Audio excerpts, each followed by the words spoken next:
Nja, D. Hajde pak maknajna, čao. A je li goti? Pak pa špeć. Jesi li vidiš da sam 1, čutao? 2, 3, I looked out the window and what did I see? Popcorn popping on the apricot tree. Spring has brought me such a nice surprise. Popcorn popping on before my eyes. My name is Brandona. I am from Gjakova. I'm 15 years old. I am volunteer in this program, Shropshire Music Foundation. She is my sister. And I'm Dona. I'm 17 years old. I was born in Gjakova, where life's most difficult lessons were learned. I was so scared because I was so young, and I remember when they stopped my father. I remember something that really I always keep in my mind. When we went out of our garden, we heard, I told before that we heard some noises, and we saw the house burning, and me and my sisters said that we want to go back and die with them because we don't need life without them. But my mom held out our hands and just keep walking. That one smelled so strange. It wasn't really so, but it seemed to be popcorn popping on the apricot tree. My name is Nita Bitsure. I am from Kosovo, and the city where I live is Gjakova, and I am 20 years old. We had to live in one house with 37 people, and that with all of my cousins, and we had a basement where we would go and hide most of the time whenever we heard bombing or anything that was going on outside. We didn't leave the house. Everything that we had to eat was just stuff that we just bought, and we put it all together and shared with everyone. We didn't see much because we couldn't go out, because if the service would find out that we were there, they would come and kill us too, just like they did with everyone. But as for me, myself, I did go out.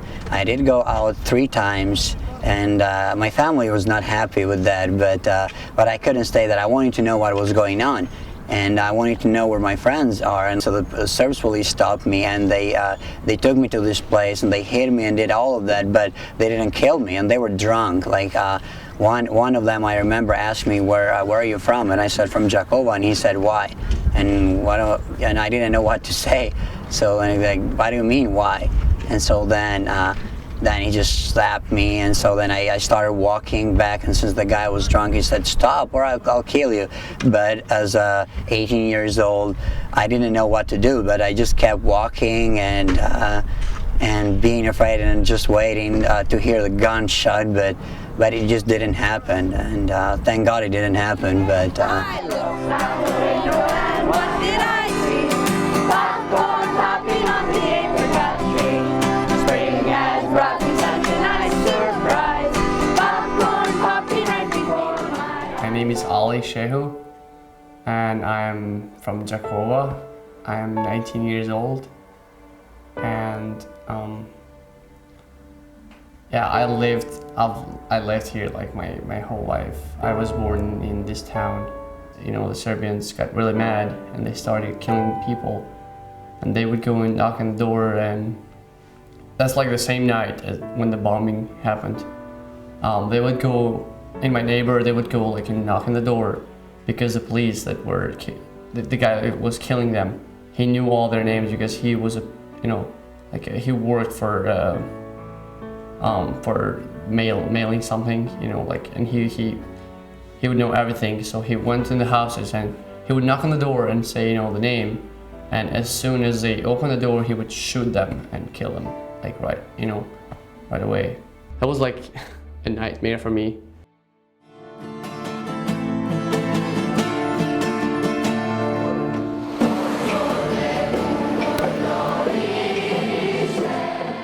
If you go back to the breakup of the former Yugoslavia, I think there was a lot of speculation. A lot of well-meaning people really believed that, after 40 or 50 years of being forced to live together, that probably a lot of that old hatred had passed away. And you would think, well, once the dictator who was keeping all this under his thumb leaves the scene, things probably won't be too bad.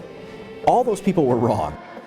Once the situation starts to break down and you realize, I'm now going to be living in a country that's dominated by another majority ethnic group, not mine, that creates a lot of fear.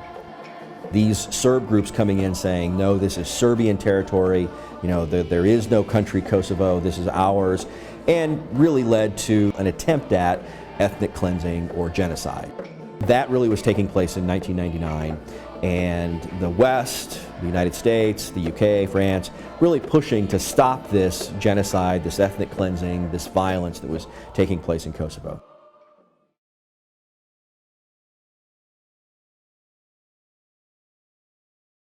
My fellow Americans, today our armed forces joined our NATO allies in airstrikes against Serbian forces responsible for the brutality in Kosovo. We have acted with resolve for several reasons.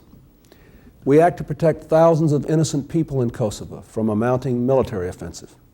We act to prevent a wider war, to defuse a powder keg.